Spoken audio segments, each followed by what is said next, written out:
días, buenas tardes a todos los colegios y a los colegas que se encuentran y que están viendo esta charla, este curso que vamos a comenzar en los distintos lugares de casi 20 colegios que se han adherido. En nombre de la Federación Argentina de Colegios de Abogados es para esta conclusión un enorme placer, una gran satisfacción realmente poder comenzar este puntapié inicial con los cursos que establece que va a estar dando el Instituto de Estudios Legislativos de nuestra Federación.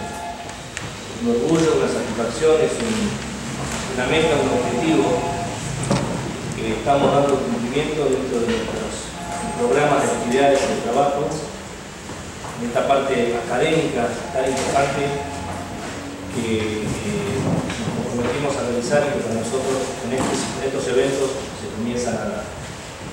No puedo dejar de expresar un agradecimiento enorme en la persona del doctor Ricardo Cormaglia, presidente del Instituto de Estudios Legislativos, a él y a toda la Junta Directiva, a todos los integrantes de la Junta Directiva del IDEL, a todos los académicos, integrantes de las distintas secciones del IDEL, porque me consta del trabajo y la generosidad, la solidaridad con la cual están dando están haciendo estas actividades en beneficio de toda la profesión de todos los abogados del país.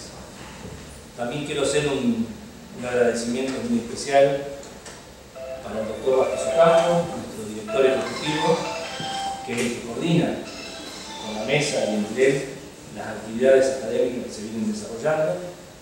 También a todo nuestro equipo de prensa y nuestro soporte técnico, en la persona de Alejandro Carranza, que ha instalado. Es decir, que para nosotros es un gran honor, es un puntapié inicial. Sé que esperemos que este sea el primer paso de una gran serie de actividades y de cursos que se vayan desarrollando en el futuro. Así que para nosotros, reiterarle, darles la bienvenida, que esto se multiplique en funciones y en las actividades, y un muy agradecimiento muy especial a la persona del doctor Ricardo. Buenas tardes y al doctor Vázquez. Brevemente, quiero explicar que esta primera videoconferencia ha sido un anhelo del Instituto de Estudios Legislativos desde hace ya un tiempo, que está funcionando, hace ya 6-7 años, y es la manera que hemos concebido de llegar a todo el país, a todo el interior del país, de la forma más moderna, utilizando todos los elementos técnicos a nuestro alcance y con un único objetivo, el objetivo de cualificar a la abogacía. Vale decir, en este momento es la capital y algunos de sus representantes que nos acompañan. Entre ellos acá está el doctor Fernández Madrid, la doctora Amanda Cauret, el doctor Rodríguez Rubengo y también los que omito nombrar, pero realmente esto es un acto recíproco. En una segunda etapa, en el segundo semestre del año, la idea es que el IDEL, desde Córdoba, desde Tucumán, desde otros lados, con los académicos de dichos lugares, tenga a su vez este mismo sistema y podemos nutrirnos mutuamente de las capacidades de cada uno y mejorando en los temas específicos. Hoy le toca el derecho laboral, está programado por 3 meses, los miércoles, los de promedio, cada 15 días, derecho laboral, básicamente el análisis de la nueva ley de riesgos de trabajo. Miércoles por medio, la sección de derecho tributario también hará lo propio. Vale decir que abril, mayo y junio, a través de este sistema, el IDEL, como ya se ha publicitado, estará presente y, lógicamente, desde el punto de vista técnico, deseamos la participación de los colegios a través de las preguntas que se hagan a posteriori de la conferencia. En este momento tenemos 23 colegios que estarían adheridos al sistema, conectados al sistema. Alto Valle Oeste, Catamarca, Charata, Churuzú-Cuatiá, Utralcó, General Roca, La Pampa, Mar del Plata, Marco Juárez, Mendoza, Mercedes, Misiones, Morón, Rafaela, Bariloche, San Isidro, San Luis, San Martín, Trelew, Venado Tuerto, Reconquista, Santa Fe y La Plata. Es probable que algún otro colegio se nos esté en este momento faltando, pero es lo que tenemos hasta este momento. Quiero hacer saber además que en la próxima conferencia el material va a estar disponible en la página web de FACA el día anterior para que cada colegio tenga el análisis previo de lo que se va a tratar. Asimismo, el video de la conferencia de hoy, a partir de mañana y a partir de cada conferencia, va a estar también disponible en la página web de FACA. Por otra parte, y por último, le pido a los colegios que lleven el control de asistencia a los efectos de evaluar los resultados de esta experiencia, por un lado, y por el otro lado, a los efectos de otorgar los correspondientes diplomas. Muchas gracias a los colegios que se han adherido y el doctor Cornaglia da inicio a la primera conferencia. Gracias a ambos, especialmente a FACA, que es nuestro gremio, que con su Constitución Federal nos da la oportunidad de estar enlazados en todo el país en torno a un tema de singular importancia y de particular interés para la ciencia del derecho, pero también para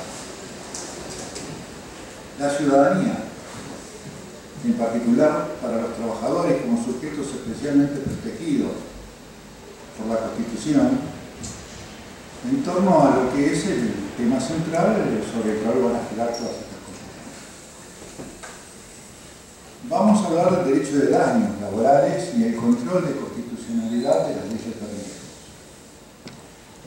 Todos los oradores que están preparados y las dos mesas redondas que culminarán el ciclo de oradores a partir de hacer una síntesis del tratado, de evaluar y sacar conclusiones, irán en torno a los temas centrales, que están agitados por la circunstancia especial de que la Ley de Riesgo del Trabajo, sancionada en 1995, que entrara en vigencia en 1996, que fuera sucesivamente reformada después de las críticas profundas de la doctrina y la jurisprudencia por sus evidentes inconstitucionalidades, nuevamente ha sido reformada en octubre del año pasado a partir de la Ley 26.773, y con esta reforma se está realmente produciendo una circunstancia de barajar y dar de nuevo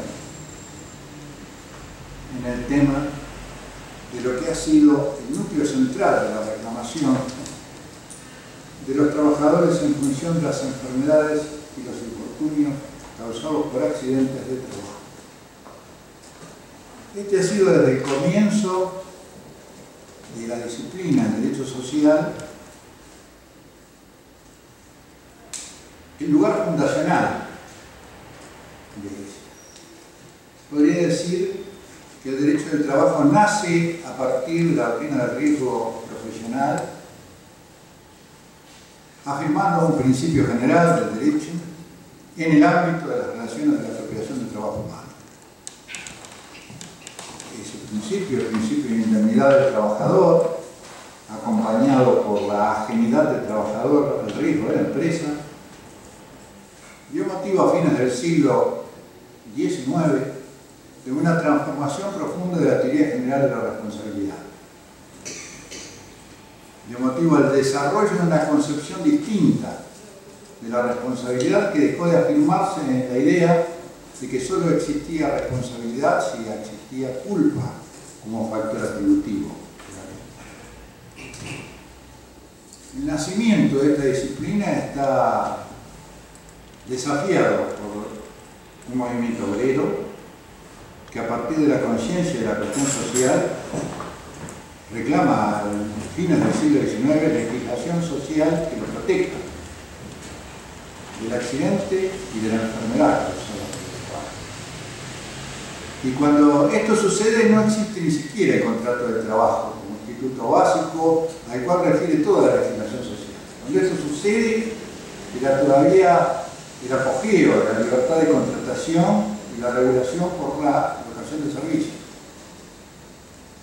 Cuando sucede esto, se transforma no solo el derecho privado, el derecho civil y el derecho comercial, que era el derecho a través del cual la burguesía asentaba las bases del capitalismo y de la economía moderna, sino que al mismo tiempo se produce una transformación profunda en el sentido de la responsabilidad del hombre,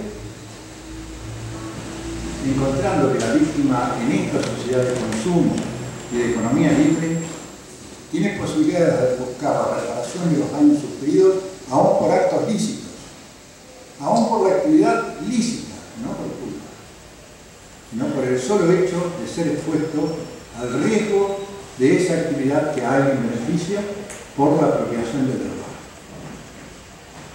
A partir de todo esto, fue necesario ingresar en distintas formas de cobertura del riesgo de lo social y del riesgo laboral inicial. La primera de esas experiencias, desde el punto de vista del derecho positivo, con una concepción distinta de la responsabilidad, parte de los alemanes, del canciller de Hierro, Bismarck, se toma las ideas del socialismo y de la Salle y construye las bases de la seguridad social a partir de enfrentar el riesgo en los accidentes de trabajo y plantea una nueva concepción del Estado social, esta idea. La cobertura del riesgo abre las puertas del constitucionalismo social a posteriori. Y la legislación que se dicta nace de este esfuerzo del saber jurídico para comprender la cuestión social y hacer de ella una posibilidad de racionalización del daño en la sociedad. Aún del daño ilícito, aún del daño promovido por los estados modernos, como es la actividad industrial. Ese daño responsabilidad. La respuesta de las leyes alemanas de seguros sociales obligatorios que comienzan con el riesgo en el trabajo, después se expanden hacia los otros riesgos de la vida. Y en ese escenario los franceses salen al cruce con una nueva concepción de la doctrina del riesgo, ya no en la idea alemana de cubrir el riesgo, sino en la concepción de responsabilizar al dañante como apropiador del trabajo dentro de una estructura de capitalismo responsable. Si hubiera que dividir los dos sistemas, podríamos decir que el sistema alemán es un sistema de externalización de costos empresarios, con cobertura del daño, que el sistema francés es un sistema de internalización de costos empresarios. El sistema francés, del cual nosotros fuimos herederos a partir de la ley 9688, que copia en gran medida el modelo de la ley francesa de 1898, entra en crisis cuando, después de vivir 90 años de experiencia y formar la conciencia jurídica de la disciplina, se reforma en 1995 y se decide ingresar en el plano de la experiencia alemana, la externalización de costos. La decisión no era ni caprichosa ni rara. Estaba fundada en derecho porque la propia Constitución en la reforma del 57 invitaba a la cobertura de los riesgos a través de los sistemas de seguridad social. Y estaba prometido por los constituyentes y era necesario acompañar este proceso. La reforma avanció hacia los seguros sociales obligatorios, pero lo hizo con los contenidos y las formas que tenía el gobierno y la política económica de la época. La seguridad social no fue la seguridad social alemana, no afirmada en la idea del lucro. Fue la seguridad social apoyada en las ART como sociedades anónimas, como prestadoras de servicios que tenían que darse de salud en la cobertura del riesgo, guiadas por su propia lógica, que es la lógica de las sociedades anónimas, la lógica de la maximización del poder. Este buen intento de acercarse a la Constitución por el camino de la seguridad social se desvirtuó entonces. ¿Cómo se desvirtuó en esa misma época el sistema de seguridad social por el riesgo jubilatorio o por edad, y hubo que recomponerlo? Lo construido en 1996 en el marco de la política neoliberal en boga sigue siendo la estructura básica del sistema actual. Pese que esto ha sido motivo de profundas críticas por parte de la jurisprudencia y que la abogacía en particular desde 1996 viene librando una batalla interminable por rescatar la Constitución en esta reforma y conseguir abrir la puerta que le cierra la ley a los trabajadores enfermos y accidentados que se encuentran echados del sistema, alejados en sí de las prestaciones prometidas y no cumplidas, muchas veces por esa misma lógica de la maximización de los beneficios que acompaña el quehacer de las ART. Lo cierto es que esa batalla fue librada a partir del apoyo incondicional de los colegios de abogados del país. Podría decirse al respecto de ello que el Colegio de Abogados de Quilmes hizo un esfuerzo extraordinario en 1996 y a través de su Instituto de Derecho Social dictó una resolución acogida por su colegio, asumida después por el Foro de Colegios de la Provincia de Buenos Aires, en el que en un largo dictamen determinó las posiciones con las cuales después se redactaron las demandas con que se impugnaba la ley. Ese dictamen se vendía en Plaza Lavalle, fotocopiado, y los abogados encontraban en él el fundamento suficiente para intentar la azarosa lucha que lo llevó a que recién en el año 2004 tuvieran sentencias favorables de corte reconociendo. No se hubiera podido conseguir esto si no existiera en el país, afortunadamente, un sistema de control difuso de la Constitución, y muchos jueces encontraron en el pensamiento de los abogados inspirados en sus colegios suficiente inspiración y sumaran la propia para fijar las posiciones que al final la Corte tuvo que aceptar como tal. No sin antes tener que rever un fallo del 2001, Grosito, que decía que esta ley en esos planteos era constitucional, o lo decía en tal lenguaje que fue difícil entenderlo y la mayor parte de la jurisprudencia no valiente se sometió al rechazo de las acciones del Tribunal. El año 2004 nos sorprende con un cambio de corte, pero fundamentalmente con un enriquecimiento del pensamiento social en torno a la teoría general de la responsabilidad y el derecho de daño, que pasa por la afirmación del derecho del trabajo en relación con los derechos humanos. El vínculo especial de los fallos que desde septiembre en adelante han de prestigiar en la Corte actual está en ese nexo que existe entre el derecho social y el derecho humano. En ese vínculo profundo que por otra parte no es un descubrimiento de la Corte. Los tratados internacionales son de derechos humanos y sociales.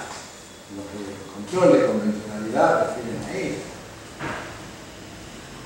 Es posible reconocer un derecho social distinto, creativo y extraordinario, no sujeto al tarifarismo, no sujeto al negocio de la protección del trabajo, en la medida en que se lo conecta con los derechos humanos. En la medida en que se comprende que la libertad del hombre pasa por escapar de la esclavitud y proteger su cuerpo y su integridad física y psicofísica. En la medida en que se entiende eso, se empieza a entender qué tipo de legislación social tiene que tener un Estado social de derecho. Se le empieza a dar interpretación y sentido a nuestra Constitución. una interpretación y un sentido que nace en la conceptualización del derecho social en la Constitución del 49, e incluso en constituciones provinciales, como la de San Juan de 1929, que están categorizando esta nueva forma de interpretación del Estado de Derecho, haciéndolo madurar hacia el Estado Social de Derecho. Esto es lo que está en juego en este curso y ha de estar referido a esta reforma de la Ley 26773. Yo tengo que marcar en esta simple exposición del tema que no estamos trabajando improvisadamente, sino a partir de posiciones adoptadas en todo ese proceso. La FACA fue recogiendo esto que sucedía en los colegios, los dictámenes, de los cuales he hecho mención, como ese famoso momento del Colegio de Abogados de Quito en 1996. De los foros sociales que actuaban, de la facultad, la Fundación de Altos Estudios Sociales, de la cual está presente acá el doctor Fernández Madrid, de los institutos y organismos que dedicaron científicamente el tiempo que correspondía a un tema tan dramático. Y la FACA, por ejemplo, tomó una firme posición en agosto del 2006. Para esa época nuevamente se debatía la reformulación de la ley y se hablaba de un proyecto oficial que nadie conocía. Se hacía un congreso para discutir el proyecto oficial, del cual, si existía un texto, se suponía que estaba en la Secretaría de la Presidencia de la República. La propia Secretaría de la Seguridad Social no tenía texto. Es decir, el Ministerio de Trabajo funcionaría a través de la Secretaría de Seguridad Social, no existía. Pero sí había, a través de los medios, pautas efectivas que nos planteaban hacia dónde se quería reformarlo, por la presión que hacían particularmente las cámaras de las ART y la Unión Industrial Argentina. Esa presión determinaba que efectivamente se hablara de la inminencia de un cambio de legislación al respecto, y estoy hablando del año 2006, cuando ya estaba asentada la jurisprudencia de la Corte del año 2004, que condenaba las inconstitucionalidades de esta norma. En esa oportunidad la FACA emitió un dictamen que ustedes podrán encontrar en la página web, solapa del IDEM, presentado, que es de varias páginas de extensión, y no puedo leerlo por razones de tiempo, pero tengo que recordarlo porque se está anunciando qué tipo de reforma es la que se necesita hacer en el país si se quiere actuar acorde con la jurisprudencia de Corte y con lo que la Constitución dice. Y en esto reivindico que lo diga la abogacía de por sí, no como una obediente actitud de las posiciones que toma la magistratura, ni siquiera la más alta magistratura, la de Corte, o la más modesta, pero afirmada en fallos fundados y serios, porque el control de constitucionalidad de este país es difuso, y no es el alto sillón, la curul privilegiada, lo que determina que efectivamente un pensamiento jurídico valga de por sí. No es el sillón de quien votó Grosito el que da la razón a los fundamentos de Grosito. No es tampoco el sillón de Aquino, de Luca Dios, de cualquiera de los fallos que están orientando al derecho constitucional con los derechos humanos la razón de ser de la validez de esto. No. Ni siquiera tampoco la propia Constitución. Es un orden de valores en una sociedad determinada, a partir de principios que rigen una vida que la humanidad acepte como tal, la que puede contener la teoría general de la responsabilidad y la que puede permitir que se opere en torno a ello a partir de las leyes y de los fallos. Y aquellos que confundan estos caminos, tarde o temprano, encontrarán que se extraviaron por el absurdo. En la medida en que exista una abogacía que responda al justo interés de las víctimas. En ese juego de cuestiones nosotros dijimos en el 2006 que desde la óptica de las víctimas que el trabajo produce, en un país en el que las normas de seguridad y higiene son violadas sistemáticamente y el trabajador por estado de necesidad debe exponerse al riesgo creado con el abandono del Estado del ejercicio del poder de policía en la materia, en la medida en que subsistirá un sistema de seguros obligatorios gerenciado por empresas de lucro, la reforma deberá.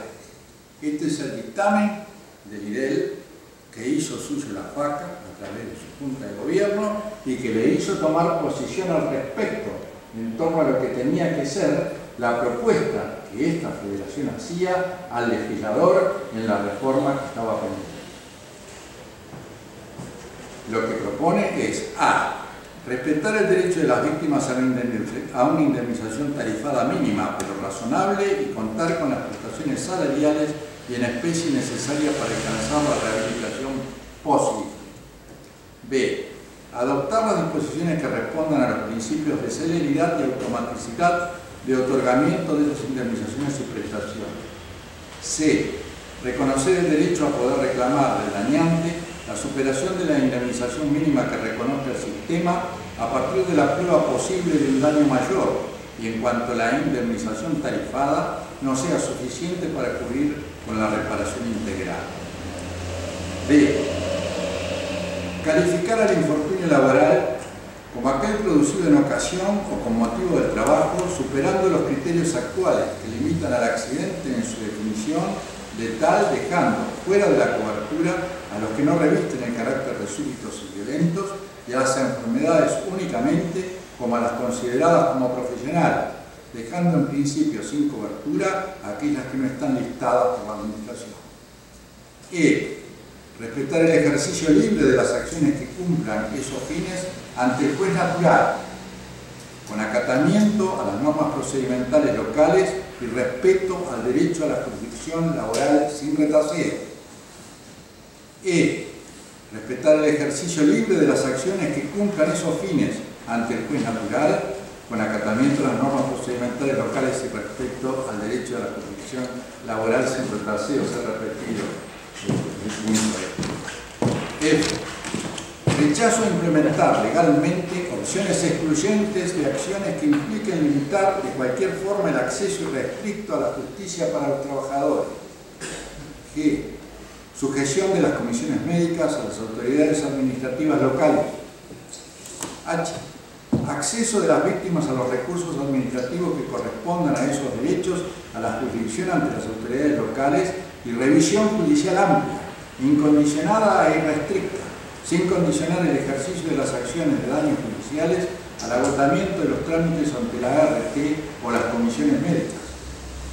Y reemplazo de las incumbencias jurídicas delegadas a los profesionales de las ciencias médicas en las funciones asignadas actualmente con agravio de la abogacía, provocando con ello arbitrariedades manifiestas por falta de natural capacidad especializada de los que sin preparación técnica y científica resuelven cuestiones de derecho. J. Respeto del fuero de trabajo como el idóneo para el tratamiento de los derechos sociales involucrados en esta materia. Ese dictamen fue un dictamen primero de la sección de Derecho del Trabajo, asumido por la mesa ejecutiva del IDEL y después por la FACA y su Junta de Gobierno, funcionando federativamente como corresponde a un órgano democrático como es este. El dictamen inicial fue firmado por el suscripto, el doctor Néstor Rodríguez Brunengo, el doctor Moisés May, el doctor Eduardo Álvarez, el doctor Juan Carlos Fernández Madrid, el doctor Ángel Eduardo Gatti y el doctor Eduardo Capón Vila. Varios de ellos se integran a este curso y darán conferencias inmediatas o participarán de las mesas redondas. No están entonces hablando de algo que ya no está comprometido por su pensamiento anterior. Ni esta entidad puede hacer un curso de esta naturaleza borrando con el codo lo que ha sostenido con la afirmación de su buena voluntad y buena fe. Esto que se decía en el 2006 no era ni siquiera el primero de los dictámenes, pero marca la línea que ha tenido siempre la colegiatura pública en general, mayoritariamente, y la FACA en particular. Los dictámenes se fueron sucediendo sistemáticamente y en la página web ustedes van a encontrar el material de los más importantes, no de todos, es solamente algunos elegidos que corresponden a esta reiteración de posición. Y nos sorprendió el debate de la ley 26.773 siendo consultados como organismo representativo de la Abogacía Nacional por los legisladores que les interesó el tema, y nosotros hicimos llegar nuestras posiciones anteriores y las nuevas, las que se dieron en función del escaso marco de tiempo que se le dio al tratamiento parlamentario de la cuestión, a las autoridades del Poder Ejecutivo, que actuaban como iniciador de la iniciativa parlamentaria, y en el Senado y en la Cámara de Diputados, actuando el que habla como el informante ante las reuniones a las que fue convocado. Esto, durante el debate, lamentablemente no ha sido oído o no ha tenido la importancia que tenía que tener, y la ley 26.773 profundiza mucho de los problemas de la ley anterior y elige algunos temas casi con una cruel selección de los mismos a espalda de los argumentos que nos inspiran hasta ahora. El 2 de noviembre de 2012 la sección hizo una nueva declaración ya sancionada, la ley 2773, que fue presentada a la última Junta de Gobierno, y la Junta de Gobierno a su vez la hizo suya. La crítica es profunda. Los remito a ella, no los abrumo con toda la lectura del dictamen, son 3 páginas, pero más bien merecen la consideración tranquila de ustedes esto y la oportunidad de tratar estas posiciones en circunstancias en que otros oradores enriquecerán los conceptos centrales de este tema. ¿Cuáles son los conceptos centrales que más nos inquietan en este curso y que desafían al saber jurídico y a la abogacía en general? Primero y fundamental, el propio deber de indemnidad. Dijimos que el deber de indemnidad dio base a la disciplina del derecho social y sentó las bases incluso de la estructura del Estado Social de Derecho. Una apretada síntesis del proceso histórico de los 150 años. Pero el deber de indemnidad no es un tema agotado. Así como el capitalismo no es un tema agotado, los daños que produce la apropiación del trabajo dentro de la economía libre no son un tema agotado. Ni siquiera lo serían en una economía socialista. El hombre, sujeto al daño por el trabajo, tiene una problemática distinta y que va cambiando en el tiempo, agitada por los cambios tecnológicos, la cultura y la formación de la medicina laboral, tomando conciencia del daño en la integridad psicofísica del hombre a partir de su relación con el trabajo en términos impensados anteriormente. Y en el acompañamiento de todo esto, el sujeto débil y creador de la riqueza, porque es el que da trabajo, esto genera un desafío permanente, constante, manifiesto, que si tuviéramos que decir que está definido claramente en la doctrina y la jurisprudencia en cuanto a la naturaleza del deber de indemnidad, creo que estaríamos siendo demasiado optimistas. El debate sobre la naturaleza de las acciones depende del reconocimiento del deber de indemnidad como tal. Si uno le pregunta hoy a los más encumbrados juristas si quieren definirse sobre si las acciones del deber de seguridad corresponden a la responsabilidad contractual y se manifiestan a través de una responsabilidad objetiva de resultado, encontrará que este no es un tema firme, establecido y claro. Algunos hemos quebrado lanzas en torno a esto en 40 años de vida y sabemos constantemente de qué forma se escapa la doctrina, la jurisprudencia del legislador a los contenidos profundos de ese desafío. Y no es que descubrimos el asunto. El asunto viene acompañando a este cambio de transformación de la conciencia y la teoría general de la responsabilidad desde siempre. Y muchos de sus pensadores, aquellos que recogieron la mejor de esta interpretación, han pasado a ser pensadores olvidados o malditos.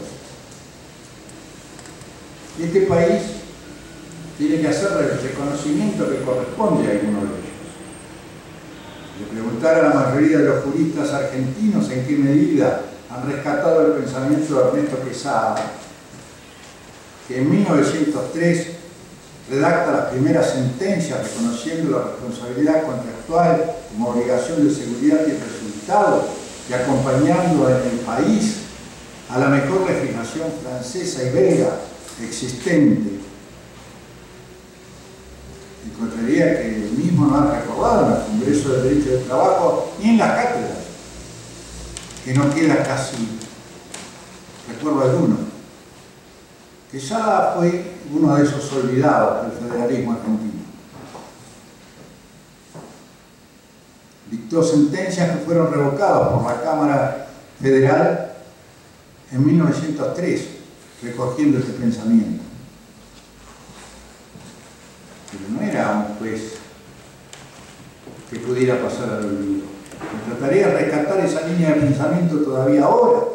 Les estoy hablando de un hombre que al morir dejaba una biblioteca de 80.000 volúmenes y que tuvo que ser trasladada a Alemania, porque en nuestro país no hubo quien la aceptara o la adquiriera, y él estaba en situación de pobreza y tenía que liquidarlo. Del hombre que fundó la cátedra de Sociología en la Facultad de Filosofía, del hombre que fue titular de la primera materia en la Universidad de Buenos Aires en la Facultad de Derecho de Tratados y Convenciones Internacionales, y del hombre que dictó Política Económica en la Universidad Nacional de La Plata en la Facultad de Ciencias Jurídicas. Rescato esto para que entendamos que esta línea de pensamiento que ahora vamos a recoger en este curso, que vamos a rescatar, ni siquiera es nueva, pero sí ha sido olvidada, rebatida, ignorada, la olvidada. Y las circunstancias refieren a que tengamos que volver a ello. Quesada anticipó a Villar Macé en su pensamiento y lo llevó a fallos que fueron revocados por la Cámara, pero que han quedado en la historia de la formación del derecho auténtico del país, como no quedaron las revocaciones.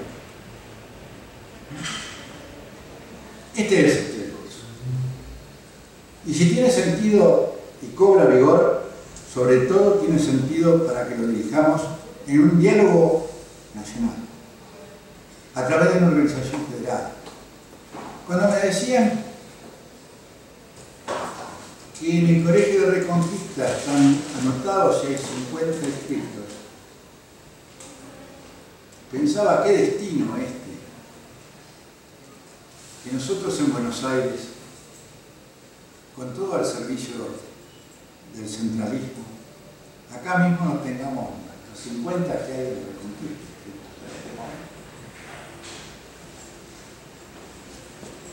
Por supuesto que importa la calidad del presidente, que es elegida, pero que se ha elegido a sí mismo para este desafío. Y no fue elegida por la sección que convoca y muchos de ellos participan del nivel, sino por la práctica militante en este pensamiento social, que tiene infinitos caminos para contarlos a los pocos que estemos dispuestos a rescatar los valores de la humanidad y del pensamiento social. He dicho que este concepto central de la internidad queda en juego en la interpretación del curso, pero por supuesto que el mismo cobra sentido para la abogacía cuando sale del plano del derecho de fondo y acepta el desafío del instrumental. Y esto es lo que más inquieta hoy en la abogacía del país. El tema del juez natural, de la competencia en la materia, el tema asumido en relación a ello, también de la opción excluyente, que son particulares consideraciones que merecerán tratamiento de los que integran el curso y sucesivamente el miércoles irán abordando estos aspectos, está profundamente vinculado. Casi diría yo, porque estoy un obsesivo desde hace años de la problemática del deber de indemnidad como fundante de la disciplina, que los otros son consecuencias, que quizás el pecado original de nuestros defectos en cuanto al pensamiento jurídico, en el derecho del trabajo, con sus afirmaciones en un derecho de trocha angosta, tarifalismo, vapuleado y desgastado por otras ramas y otros pensadores jurídicos colocados sin mérito quizás en posición crítica a esto que está produciendo una transformación en la teoría general de la responsabilidad. Esto puede ser revisto, puede ser reestudiado como consecuencias de algo que nace en un error básico y de mala consideración.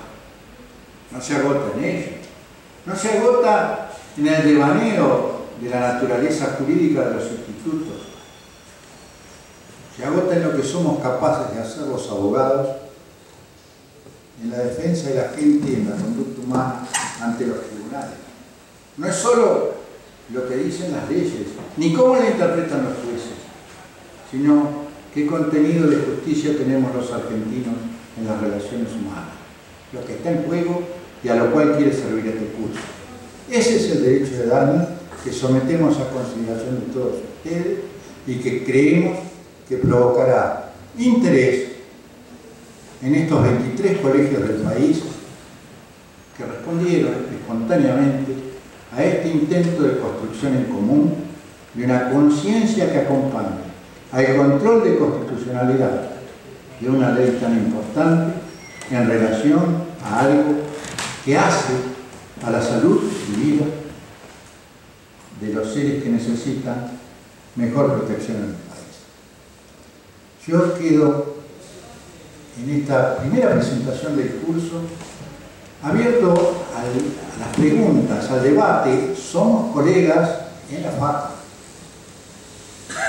Mucho más importante que conferencias magistrales son diálogos constructivos, una construcción dialéctica en común de un lenguaje que nos una o nos separe, pero al mismo tiempo nos enriquezca. Esta es, por ahora, la primera presentación del curso. Quedo abierto a las preguntas de ustedes y a las que lleguen del interior para ir contestándolas por su voz. Me las harán por llegar por escrito, pero mientras tanto no lleguen preguntas del interior, invito al debate a tan elegida audiencia.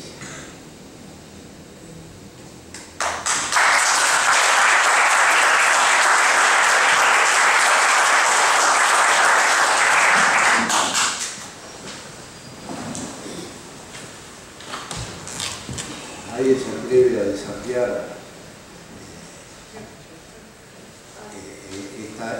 este acercamiento al país por vía de internet con preguntas o consideraciones. Yo le daría la palabra al doctor Ronaldo de Madrid, me parece. El doctor Ronaldo de Madrid quiere hacer alguna pregunta. Está bien tomada. El doctor Mike también pide la palabra. ¿Cuál prefiere de los dos? De los dos veteranos, ¿quién habló primero? ¿El doctor Ronaldo de Madrid invitado o el doctor Mike militante? El decano del pensamiento de la casa. El decano del pensamiento, el doctor Ronaldo de Madrid. Si usted quiere hacernos una pregunta, con gusto trataremos de contestarla, a pesar de que lo más probable es que usted tenga opinión formada mejor que nosotros. Bueno, tengo opinión razonablemente formada.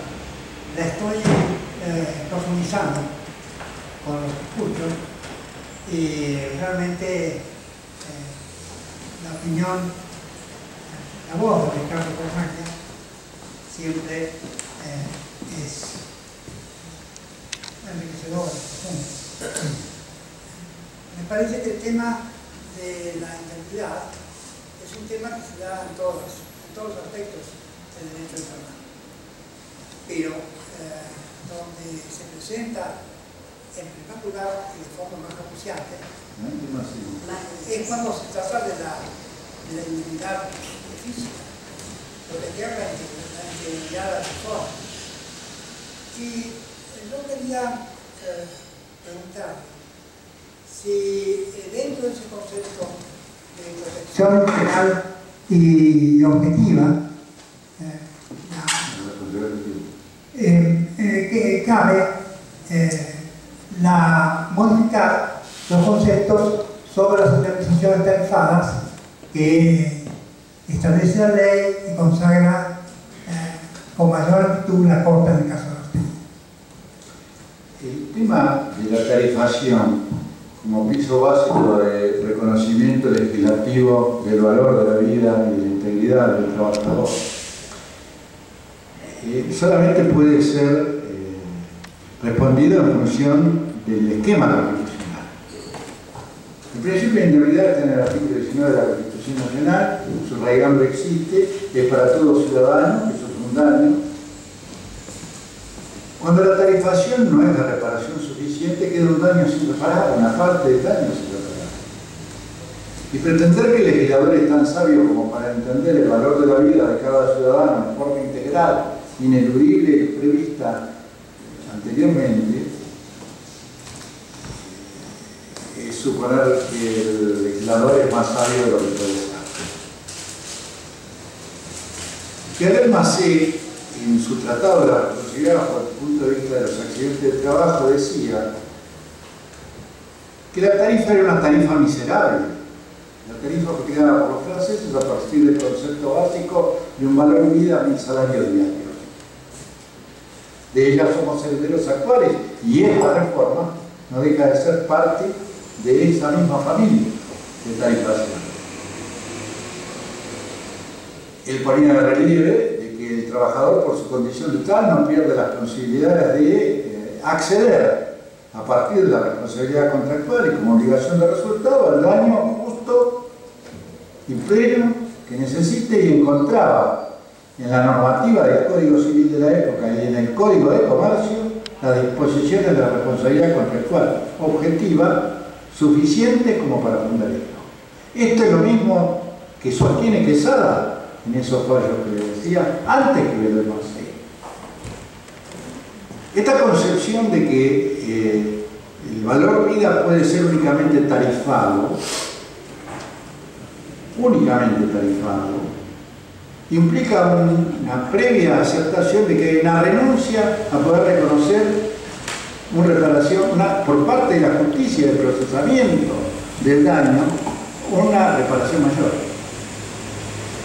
En realidad esto lo torna a la disposición legal de esa naturaleza irrazonable por práctica de aplicación del artículo 28 de la Constitución Nacional. Una ley dictada para proteger la indemnidad no puede dejar parte de la indemnidad sin reparar a título de la tarifación. No se engañen.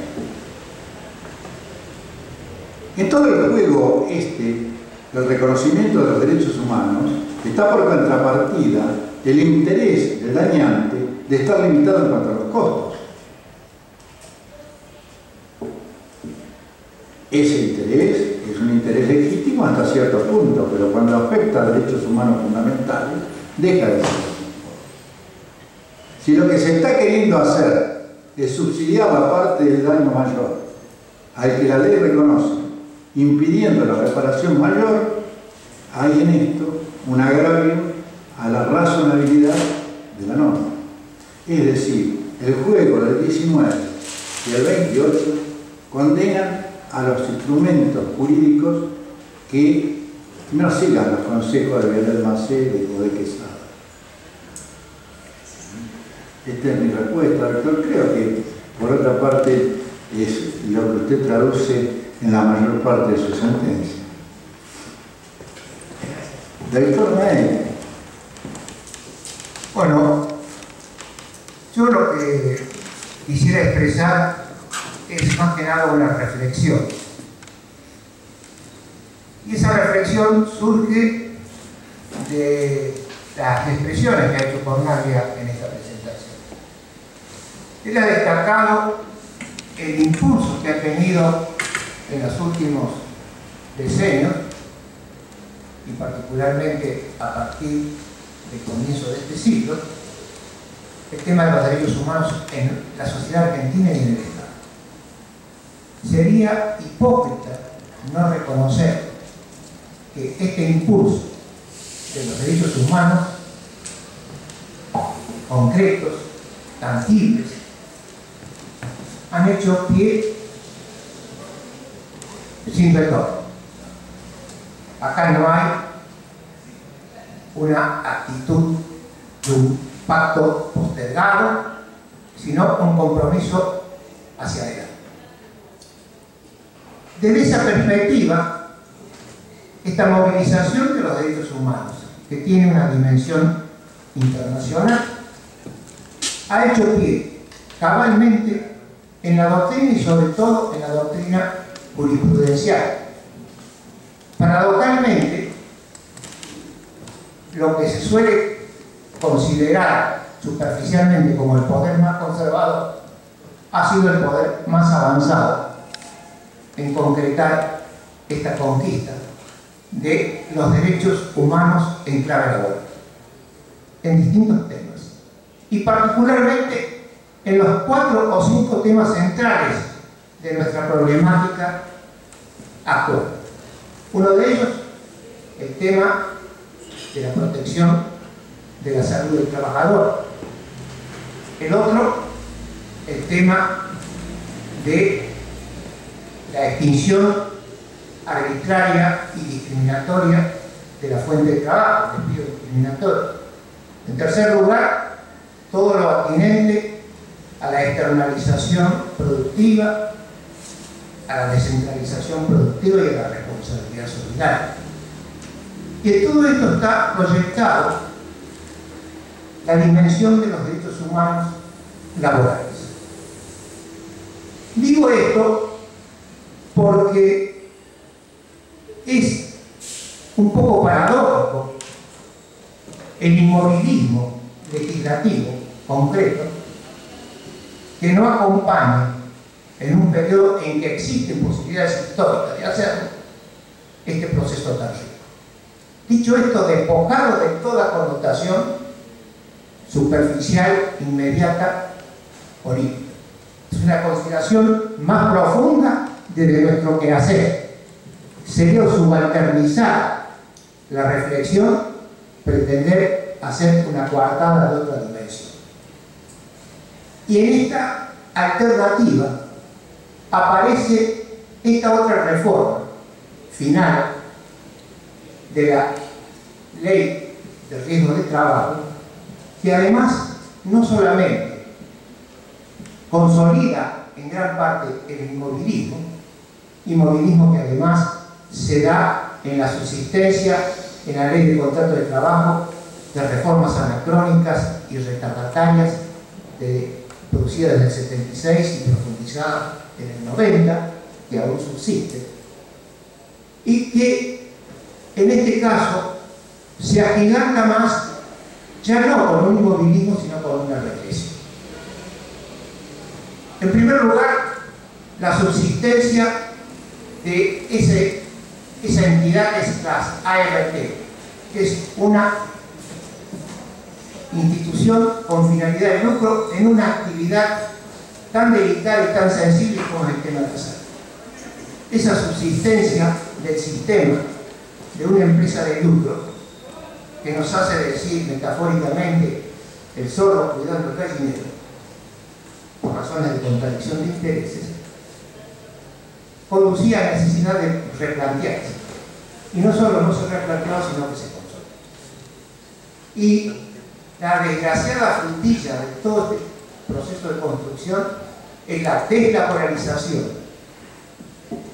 de la problemática de fondo, de la problemática procesal en el tema del reclamo defensivo, porque el derecho del trabajo es esencialmente un derecho defensivo. Es decir, no tenemos la pretensión, por lo menos histórica, sino utópica, de caminar hacia la igualación.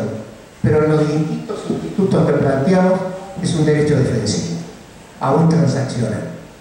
Y en esa dimensión, plantear la deslaboralización de la acción, incluso con la sorpresiva agresión de que en la acción civil se van a aplicar los principios y las normas del derecho común civil, produciendo una deslaboralización de fondo en una problemática esencialmente laboral. Eso es realmente muy preocupante. Es ya no un inmovilismo de no avanzar de una asignatura pendiente para algunos, sino que significa una necesidad de que desde estos ámbitos de doctrina, que han de tener seguramente repercusión en ese mismo Poder Judicial, que además agrega un nuevo hecho, por lo menos en el ámbito de la justicia nacional, la mayoría, si no la casi totalidad de los jueces designados en estos últimos años participan de esa sensibilidad crítica que junto a otros maestros que vienen de antes en la misma Cámara, algunos aquí presentes, revelaron fundamentalmente esta necesidad de cambio. Y entonces la complejidad, y acá termino, la complejidad de esta problemática es que también se ha hecho en alguna medida una reforma artera que va a complejizar los planteos de recursos, sobre todo en el tema del principio de igualdad, pero que evidentemente, aún en ese terreno, y sobre todo en el terreno que tanto ha abogado Cornaglia en los últimos 20 años, del concepto de progresividad, son los sitios sobre los cuales debemos trabajar profunda, exhaustiva y responsablemente. Yo voy a, si me lo permiten, leerles lo sostenido en el dictamen ya de diciembre del año pasado, que la FACA hizo suyo en torno al tema de la deslaboralización y aplicación de principios extraños al derecho al trabajo, al juicio de infortunio. La FACA hizo suyo la posición de la sección y la sección dijo: la derivación de las acciones de daños laborales propias del derecho común a la justicia civil constituye un agravio gratuito y torpe al derecho de acudir ante el juez natural. Imponer al juez interpretar las acciones comunes a partir de los principios generales del derecho civil es no haber comprendido a la cuestión social y haber admitido al conflicto entre el trabajador víctima y el empleador dañante como un concepto inherente a la relación de trabajo al que la norma del Estado social de derecho debe racionalizar. En la economía moderna, la apropiación del trabajo dependiente se cumple a partir de una relación matrizada por esa conflictividad que le es inherente, la que no se resuelve por vía de ignorancia o censurada en los estados que se afirman en el constitucionalismo social. Se destaca que en la mayoría de las provincias argentinas, las leyes de procedimientos locales y algunas de sus más avanzadas constituciones, esa competencia está adjudicada a la justicia del trabajo con claro fin de dar mejor protección a la víctima y comprender, como no se lo hizo en la ley sancionada, que hay acciones comunes de reparación de daños integrales que se fundan en normativa laboral. Esto independientemente de otras normas del derecho civil, comercial, aeronáutico y de la navegación, que también pueden atribuir responsabilidad por daño a los trabajadores en el marco de conductas encuadradas en ocasión y con motivo de las prestaciones del contrato de trabajo. Es la posición oficial asumida por FACA a partir de la sección, y hago mal en recordárselo al doctor Mel, que firmó el dictamen respectivo en su momento y aprobó este criterio, como varios de los aquí presentes, como el doctor Rodríguez Ney, que también lo firmó, está presente, y que, si me permiten, quisiera recordar que ha dictado una muy reciente sentencia en materia de la aplicación del principio de indemnidad en función de la integridad psicofísica en un caso de estrés laboral, en un acto ejecutivo quebrado por la situación financiera del 2001, en una sentencia muy especial que mereció que la ley me pidiera que la comentara, y se publicó en un trabajo el 21 de marzo, que hace la relación de causalidad de las enfermedades no listadas en la ley 24.557. Este trabajo, comentando esa sentencia del doctor Rodrigo Brunengo, está relacionado estrictamente con esta problemática de la indemnidad y la integridad psicofísica en relación con el derecho sustancial y adjetivo que pueda permitir la consideración del tema y las circunstancias, ya no solo de que en la nueva normativa de derecho positivo hay una extrañación del conflicto hacia el juez especializado en la situación de dependencia y dominación, sino también una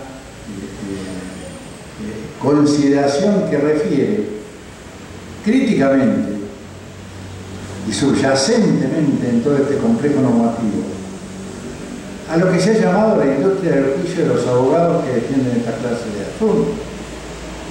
Esto ha inspirado al legislador. Ha inspirado al legislador en función de una serie de circunstancias. Hay otro dictamen de FACA referido especialmente, y está subido a la página web, inmediatamente dictado después de la sanción de la ley, al papel del abogado que actúa en esta materia, la defensa de sus derechos gremiales y también el rol que juega ese abogado representando a los trabajadores en esto que ha sido dado a llamar la industria del juicio y que tiene por contrapartida la industria del no juicio. Una industria que puede ser llevada a sancionar leyes para ello. El doctor Rodrigo Brunengo no tiene nada que decir de su caso.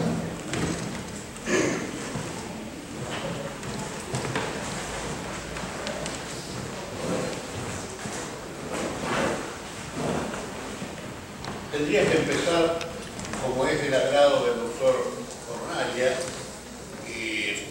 con una frase latina de abundantia corpus loquitur, es decir, de la abundancia del corazón habla la boca. Y calla el micrófono. Sautar. Repito. Que repita la frase latina. Bueno, de abundantia corpus loquitur, o sea, de la abundancia del corazón habla la boca. Yo quiero decir simplemente que, como lo he expresado en reiteradas sentencias, vengo planteando la inconstitucionalidad de la ley de riesgo del trabajo originaria desde que era un proyecto y acompañando las posiciones que los ilustrados juristas que me precedieron en el uso de la palabra en este ámbito han destacado, y siempre señalando que esto no es una situación exclusivamente argentina, porque consistió nada más que en la aplicación de las directivas de quienes se repartieron la influencia económica en el mundo, o sea, la Trilateral Commission, convocada por el magnate norteamericano Rockefeller, y luego se plasmaron en el consenso de Washington, que se le impuso a los países periféricos para que continuaran siendo productores de mano de obra barata para las metrópolis. Esto también, muchos años atrás de que se dictara esta ley, lo pude expresar en un congreso, en el 8º Congreso Mundial de Derecho del Trabajo que se celebró en Italia en Cerro del Casano, donde justamente se había producido la creación de la OPEP, Organización de los Países Petroleros, que habían decidido elevar en un momento dado sustancialmente el precio del petróleo. Entonces, yo no pensaba en ese plenario del Congreso, había presentado una ponencia sobre otros temas, sobre prácticamente las relaciones entre filosofía del derecho y derecho de trabajo, pero escuché a diversos profesores de los países centrales que aconsejaban a los representantes de los que éramos países periféricos, que éramos mayoría pero estábamos desorganizados. En cambio, los profesores de los países centrales estaban formando una trenza que conducía el Congreso. Y frente a este consejo de que era peligroso un aumento en los precios de las materias primas, porque eso desequilibraba las finanzas internacionales y perjudicaba la producción, patatán, y entonces con la amenaza de que si los países periféricos aumentaban el precio de sus productos, iban a aumentar las inversiones que necesitaban provenientes de los países centrales. Entonces escuché representantes, profesores franceses, italianos, ingleses, alemanes, etcétera, defender esta postura y quejarse del aumento de las materias primas, en este caso del petróleo, de los países periféricos.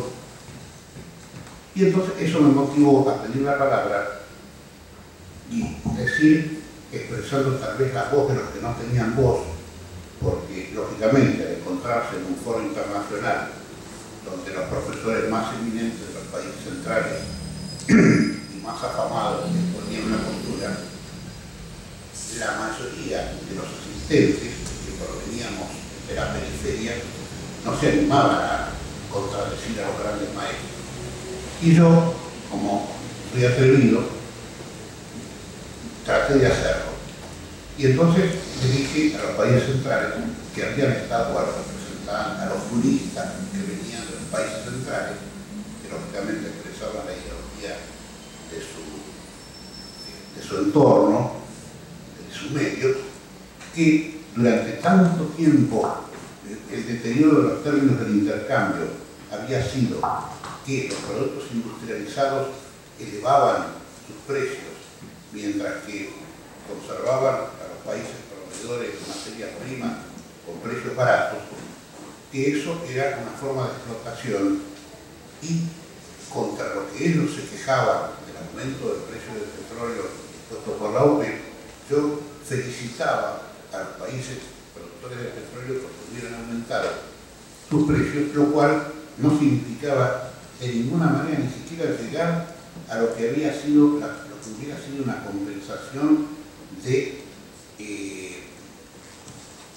las alzas del precio de los países industrializados respecto de sus productos durante décadas. Bueno, lo que dije yo fue una expresión de protesta, pero que tuvo resultado porque al día siguiente todos los diarios de Italia comentaban que había alguien que se había animado a contradecir a las ideas, las ideologías y los intereses de los países centrales. Y cuando bajé de la tribuna vinieron a felicitarme los asiáticos, los africanos y los sudamericanos, porque había expresado lo que ellos a lo mejor no se habían animado a decir. Bueno, digo esto motivado por mi amigo el doctor Fornaglia. Yo no pensaba hacer uso de la palabra en esta ocasión, pero para no aparecer como con un silencio diríamos ominoso, quise decir esto y ratificar que si hemos estado en la primera línea de fuego acompañando a estos ilustres juristas que me precedieron en el uso de la palabra en las declaraciones de inconstitucionalidad de la ley 24.557, lógicamente que los aspectos, las aristas inconstitucionales de esta nueva ley que ha salido en forma tan rápida, van a encontrar lógicamente una respuesta en la judicatura y en la defensa de los abogados, porque, como decía un gran amigo mío que está ausente en estos momentos, se llama Rodolfo Ernesto Tapón Figas, que le recomendaba a los abogados, a uno de ellos que le protestaba por alguna inconsistencia en alguna sentencia, les decía: si los abogados quieren buenas sentencias, empiecen por hacer buenas demandas. ¿No? De manera que esperamos que los que tienen que dar la batalla, en primer lugar, son los abogados de la matrícula, en demandas bien fundadas y bien armadas, planteen las aristas inconstitucionales de la nueva ley y que seguramente esto va a ser receptado por la judicatura como corresponde al Estado de Derecho. Nada más. El doctor Rodríguez Brunengo me ha asignado dentro del curso el día 10 de julio de 2013 a las 17 horas para exponer sobre el tema la aplicación del principio de Iulia Curia Novit en los juicios reporteros de trabajo en relación de la reforma de la ley 26773. Es casi una prolongación de su intervención, esta invocación del tema, y por supuesto que se necesita abogados que nutran el pensamiento de los jueces y jueces que apliquen la Iulia Curia Novit demostrando que conocen el derecho aún ante la ignorancia de los abogados, si los necesitan los litigantes.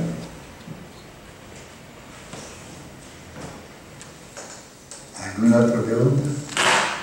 Sí, yo El doctor David Duarte, secretario de la Procuración General de la Nación y miembro también de la sección de Derecho del Trabajo de Libre. Gracias. Yo tengo una inquietud, partiendo de la base del principio de progresividad, ya desde el siglo XIX, en el preámbulo, cuando dice promover el bienestar general, la cláusula de progreso que tenemos en la Constitución, la reforma del 94 que habla de desarrollo económico y humano con justicia social, y la idea de progresividad del derecho, en el derecho del trabajo. Y desde esa óptica, pensar también que cuando la Corte declara la constitucionalidad del artículo 39, inciso primero, va un poco más allá, avanza no solamente en la interpretación del artículo 19 de la Constitución, sino que también hace una consideración sobre el principio de progresividad. Siguiendo esa línea constitucional, quisiera preguntarle a usted, doctor, que sobre el tema ha escrito bastante y lo he leído, ¿qué consideración merece desde el punto de vista del principio de progresividad la ley 26.773? Bueno, no es mi consideración, es lo que dice el sentido común, ¿no? Si se tiene hoy la posibilidad de procurar a través de un largo, trabajoso y terrible juicio de inconstitucionalidad, pero hoy se llega a esa condición jurídica para la reparación plena de un daño sufrido en ocasión del trabajo, y una nueva ley lo niega, como esquema, el principio de progresividad está atacado. No es que se pueda avanzar hacia la progresividad en función del progreso del empresariado y de la economía en términos del manejo de la economía solo de los apropiadores del trabajo. El principio de progresividad, como lo acepta la Corte a partir de 2004, como nos veníamos batallando desde 15 años antes en el Congreso del país, por ejemplo, para instalarlo en la comprensión cabal de que hay un principio general que rige el derecho social, que es instrumental del protectorio, pero que efectivamente es condición del Estado Social de Derecho. El principio de progresividad en sí tiene una característica ambivalente. Nace en realidad de revisar la cláusula del progreso. Si alguien tiene que explicar nuestra Constitución liberal, si tuviera que decir cuál es el espíritu de nuestra Constitución del 53, es la segunda de las palabras del dogma socialista de Echeverría: el progreso. El que explica la estructura de esa constitución que responde al liberalismo y a los intereses de una burguesía creada en el país. Una oligarquía ganadera en el ejercicio del poder, en el trabajo de la reorganización de la nación, en 1853, advierte que el progreso necesita del desarrollo de la industria, del desarrollo no solo de las fuerzas feudales del país, vacunas del país, y dicta una constitución sabia, liberal, afirmada en la segunda de las palabras del dogma socialista de Echeverría, que es el progreso. Pero el principio de progresividad es precisamente una relación dialéctica de crítica a que el progreso puede ser un justificativo del daño en materia de derechos humanos.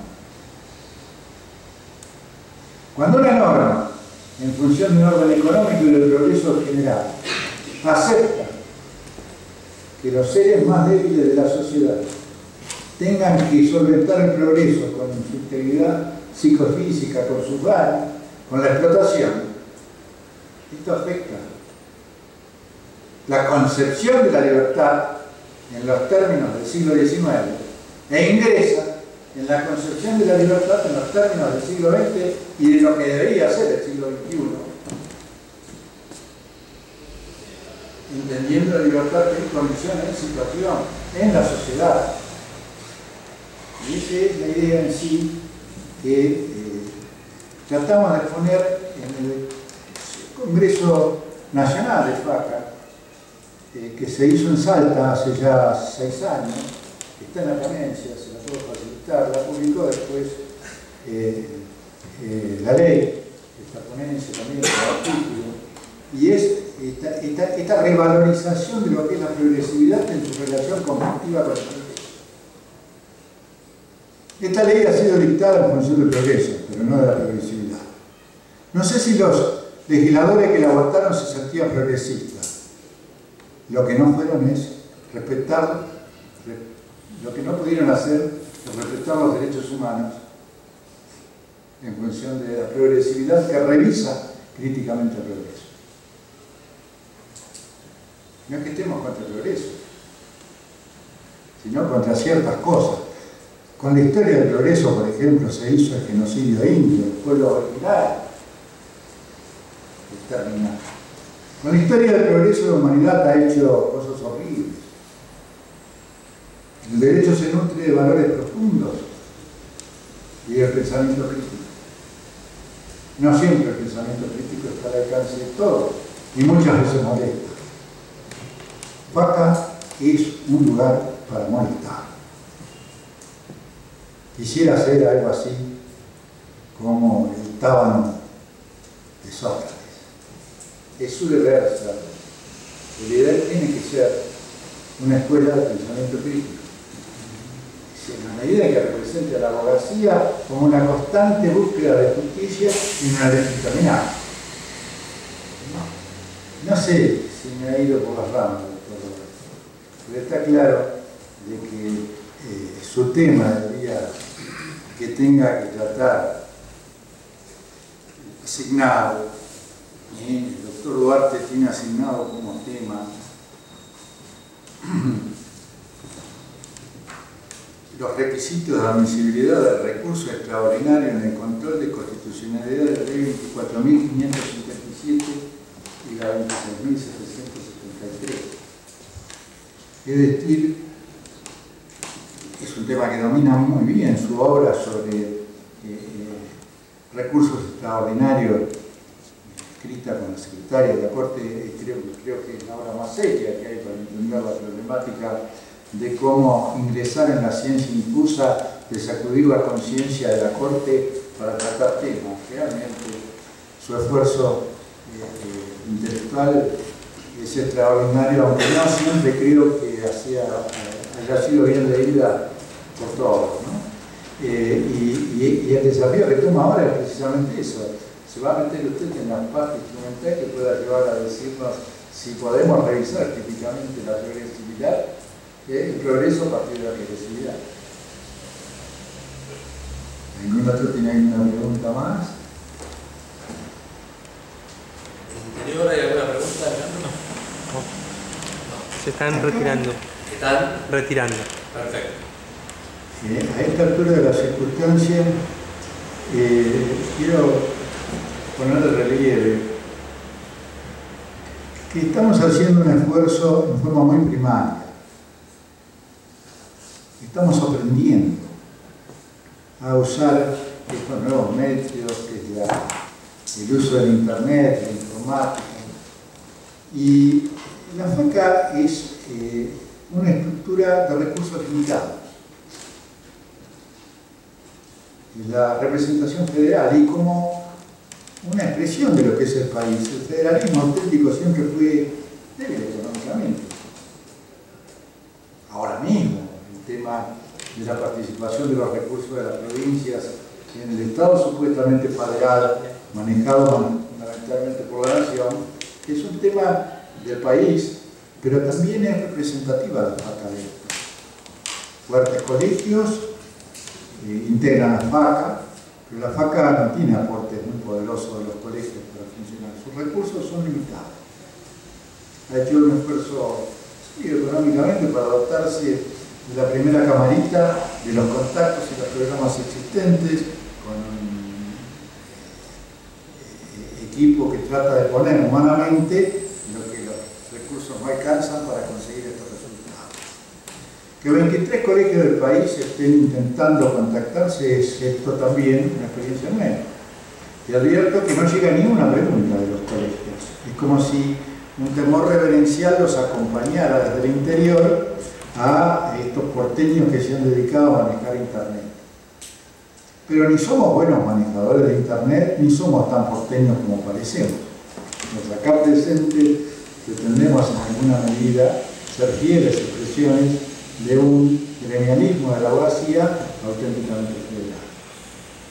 Yo pienso que si no hay más preguntas, anunciamos que el próximo clase se dictará a cargo del doctor Juan Carlos Fernández Madrid y que abordará el tema de deber de indemnidad en la ley 26773 y su control de constitucionalidad. Es realmente una suerte para nosotros que él nos acompañe en este proceso. La siguiente clase será el 15 de mayo y estará a cargo del doctor Juan Formaro, miembro de la sección, importante publicista, joven y brillante, que abordará el tema de la opción excluyente en la ley 26773, control de constitucionalidad. El 29 de mayo, el doctor Juan Ignacio Orsini, profesor de la Universidad Nacional de La Plata, secretario del Instituto de Derecho Social de esa facultad y prosecretario laboral de la Corte de la provincia, de la Suprema Corte de Justicia de la Provincia de Buenos Aires, abordará juez natural y competencia en la ley de riesgo del trabajo y su reforma, control de constitucionalidad. El 12 de junio, a las 17 horas, el doctor Eduardo Cruyet, acá presente, abogado platense de los duros, si es que no me equivoco, y miembro también de la sección, tratará el tema cuantificación del daño y juicio de valor en los infortunios del trabajo. Se ha hablado en otras jornadas acá y ha sido realmente impactante. A pesar de su perfil bajo tamaño. Pero ahora va a tener que asomarse a Internet, va a pasar al mundo las relaciones con los colegios.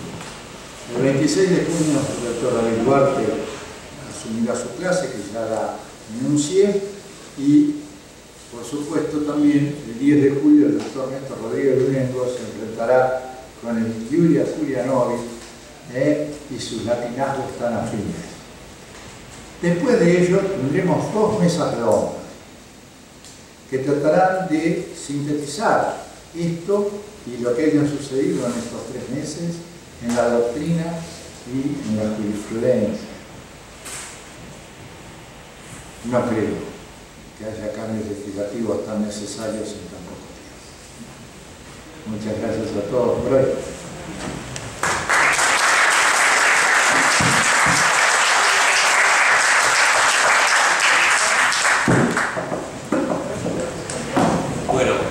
Solamente quería destacar que acá han estado 29 colegios conectados y hasta hace un minuto me informan de que había 20 colegios aún conectados. Desde ya agradecemos a todos los colegios por haber estado y participado. El objetivo de estas conferencias bien lo resumió el doctor Rodríguez Brunel. Necesitamos abogados que hagan buenas demandas. Y este curso persigue exactamente eso, darle las herramientas al abogado común para que plantee las inconstitucionalidades en todas las provincias y con criterios unificados, serios y con posibilidades de no estar como estuvimos con la antigua ley de riesgo de trabajo más de 10 años para conseguir la primera declaración de inconstitucionalidad.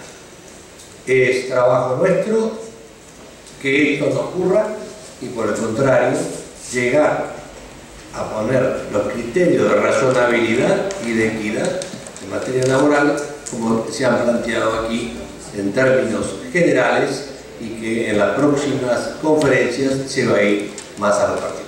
Muchas gracias a todos los colegios, muchas gracias a todos los que aquí presenten.